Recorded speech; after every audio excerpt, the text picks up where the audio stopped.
7 ways to win any argument with a smart person. Arguments happen all the time in our day to day lives, but when you're arguing with someone who thinks just as fast and just as logical as you do, it can be difficult to achieve your desired outcome of being right and having your opinions listened to. Use these 7 tips to win over any smart person in an argument, from your significant other to your boss, from a politician to your best friend. The next time you have an argument, consider these tips so that you can emerge victorious in any situation.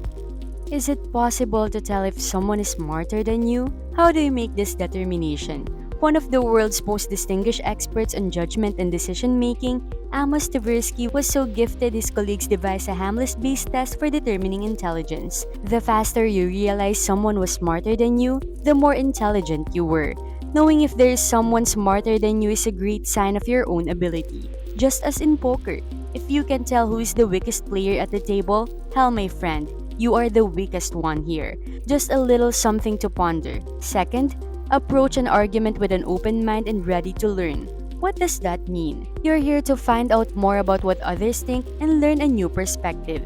So you don't have to fear embarrassment because you'll always be exposed to a different perspective. You'll always find something new to learn or a new perspective to consider. Even if you're pretty sure of what you think, the way of a learner will keep you grounded and open to new understanding. Thirdly, remember that an argument's purpose is not to achieve victory, but to achieve progress. In an argument with a clever person, be ready for a debate and conversation, not a combat. To make my point, let's see how to win an argument with a smart person. Clarify your goals.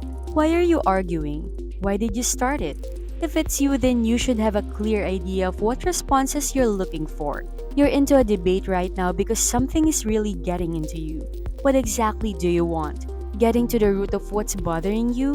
Wanting to know what's going on and what to do about it? If you know what you want in the end, you will be able to ask better questions and engage in intelligent conversations.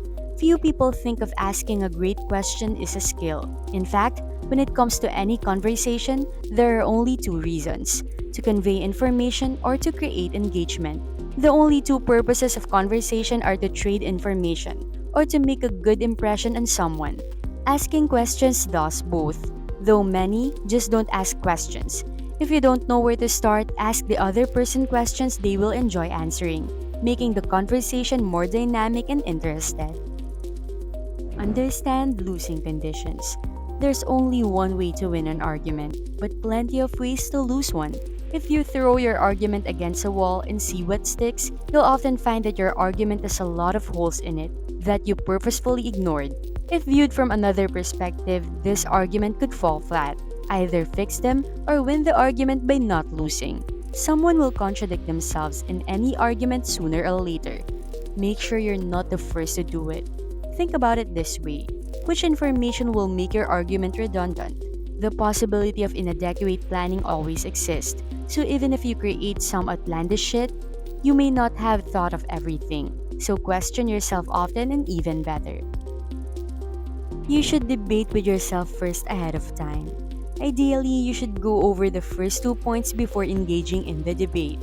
You always go to yourself for advice when you need it, don't you?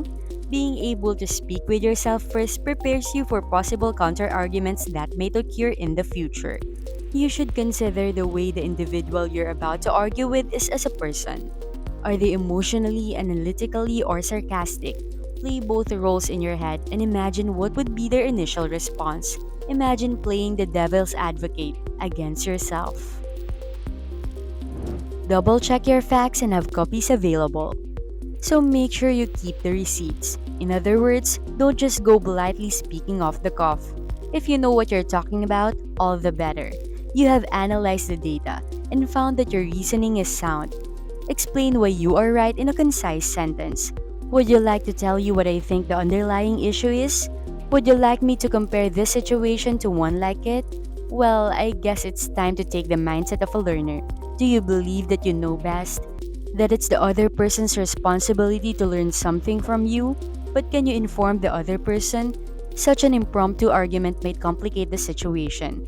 As a result, it's perfectly reasonable to say, I don't know enough about this to have an educated opinion. As many people don't, and as they should say it more often. The other person should explain the facts to you if you don't have all the information. In the event they cannot, then you're dealing with a stupid person. Letting them explain first does a couple of good things. First, people love talking about their own experiences. As a result, you'll be able to get the conversation started on the right foot. Secondly, you'll be able to double check your approach based on what they say. Lastly, you get to see their entire list of reasons so you can formulate an argument of your own. Instead of starting with why I am correct, they present their reasons in full. First, let me ask you what your opinion on this, because I believe we have different perspectives. Not only is it not self-centered, but also it sets the tone for the conversation, which leads us to the next point. Let's switch the argument to a conversation. As we discussed in the beginning, the purpose of an argument is progress, not victory. Try the word conversation instead of argument. That way, your chances of moving forward are increased because, well, the argument can be a little confrontational. One mood may set the wrong tone. A debate is a binary experience. There is only success and defeat, and conversations have finite endings. Simply getting into a debate with someone isn't about trying to show them they're wrong and you're right. Sure, it feels good when that happens. In actuality, one of the purposes of debate is to foster critical thinking. It's to help individuals see that they've only one sided of the issue, when there's actually complexity to it. Ideally, in an exchange between people with equal intelligence, both parties can teach the other something, leading to an understanding that goes beyond that of simply who's right and who's wrong. As a final point, tell a story. Do you know how TED Talks became so popular? There is a narrative thread running through all of the speakers' talks. They present facts in between the plot lines, and they are easy to follow. By incorporating your argument within a story, you provide context and involvement. In humans, we prefer stories because they encourage us to engage with them and gain insight. An engaging story makes a point more human, more understandable, and makes the other person more open. The best stories are often overlooked. Storytelling can make any argument sound plausible. I'd like to thank you for watching today's video. We hope you found it helpful. Before we leave, we just have one more bonus for you. If you fail to win an argument, that may be a sign of a lack of communication skills. Typing has become our main method of communication, with direct messages being the focal point. It would be helpful to begin by typing out your argument first, as this would help sort out your thoughts. In my experience, how many times have you left a conversation to find the perfect answer some 30 minutes later? Our typing speed is obviously slower, giving us more time to clearly consider our words and organize them well. It is impossible to undo or backspace in a face-to-face conversation, and we tend to express ourselves quite rapidly in arguments, which makes it more difficult to think and organize our thoughts. You need to take your time. Don't rush it, and you should take advantage of the silence to reorganize your thoughts. Thank you for watching. Subscribe, like, and comment.